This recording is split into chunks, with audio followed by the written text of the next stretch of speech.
Alright, it's time to wash all the Cruise Week filth off of this thing. And yeah, see how she looks. So I put like 800 miles on this thing during Cruise Week with in the rain. You can kind of see how dirty this thing is. Like the washment's turning black. Hopefully these clean up pretty nice because they're looking a little rough and I really don't want to have to repolish these.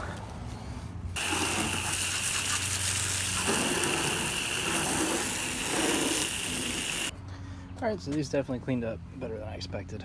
No polishing.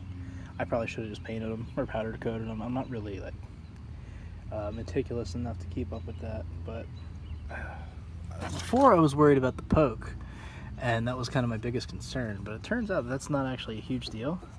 But these, since the tires stick out so much more, they just sling shit all down the back of the car, and it looks pretty bad. It's always dirty just down the side of the car, and as you're cruising down the road you can hear, you know, stuff bouncing off the car and bouncing out of the wheel wells and stuff like that.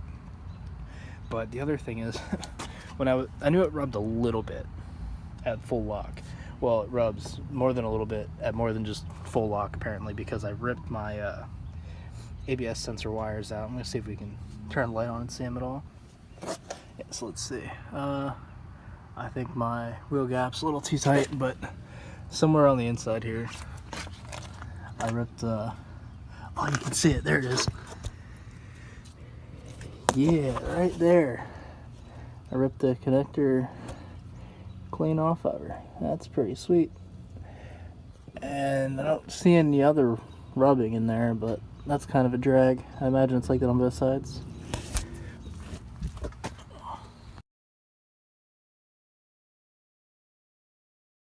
Let's check this side out too. Doesn't look as bad. Yeah, it might only just be the one side. That one could have fallen off or something already, and then the tire just got in there and ripped it off. I don't know. Looks pretty good though. The Chemical Guys black wax that I put on it, and I put the black sealant on too, like a week before Cruise Week. Doesn't really seem to be holding up that well. I could see today through the dirt that was on it, just a lot of swirls and stuff like that. So I might have apply another coat, but for now at least I'm not super happy with it. And when it was raining, it wasn't beating up the way even like the Meguiar's just regular Carnauba cleaner wax did. But like I said, looks pretty sweet. Right here is the best air freshener ever made. It smells exactly like grape Fanta, and it lasts pretty long.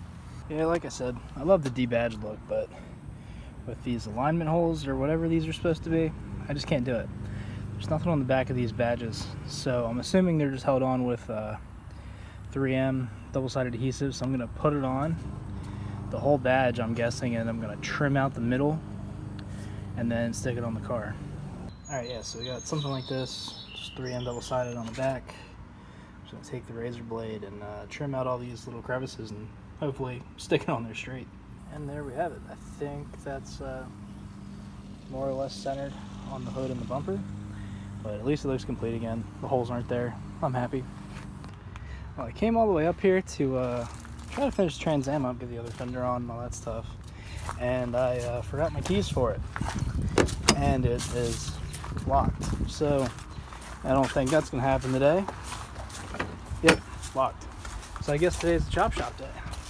I've really been slacking on this anyway, so I guess we're gonna see how this goes. And the shitty thing about forgetting the keys to that car is it means I don't have the keys for this one, or that one. So realistically, I'm kind of stuck in the interior engine bay of this car. That car's completely stripped, and that one just needs the trans pulled. So I mean, realistically, I don't have a whole lot to do today. All right, so chop shop was an epic fail. I got some stuff home that was mostly off already, but I was kind of annoyed because I didn't have my keys, and then I started breaking shit. So we're gonna fix the seat wobble in the Z. It's a pretty common problem on them that the driver's seat starts to wobble. I think it's the bolts holding the rail onto the seat itself. So we're gonna pull the seat out and see what it looks like.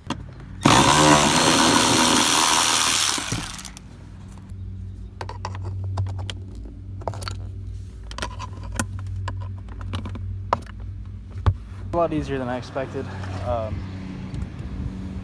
But yeah, like I was saying, these seats are known to like rock, and you can feel it when you're driving.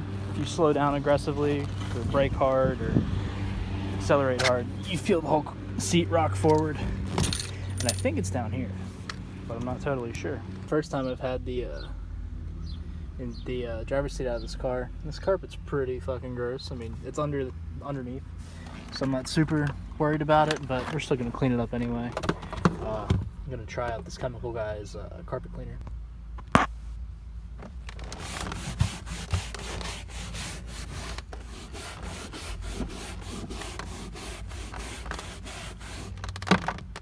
I think it looks a lot better. Most of the questionable substances came out. I'm just going to give it a little bit of time to air out and then put the seat back in. There was definitely a lot of mysterious substances in that, because this is the only thing I've used that microfiber for. Give this interior serious douching. This seat I can imagine is going to be filthy. Like, we'll see it on this applicator. It's already a little dirty, but like we'll see. These kick panels are disgusting. That's disgusting. The dash is dusty as hell. Yeah, I already vacuumed the floor mats off and cleaned up underneath them with some upholstery cleaner, but it's been a while, a lot of work, not a lot of time to like take care of my car, so I guess we'll see. Here's my preferred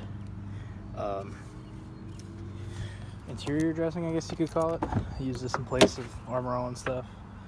Very wet look. Lasts pretty much forever till it gets wet. I'm guessing it's water soluble, because once it gets wet, it leaves like streaks, like almost like if you try to wash paint away. I totally almost dropped my phone in that last clip, so that should give you an idea of just how slippery some of these products are, but we're all done. Looks pretty good, which is convenient because we're out of daylight.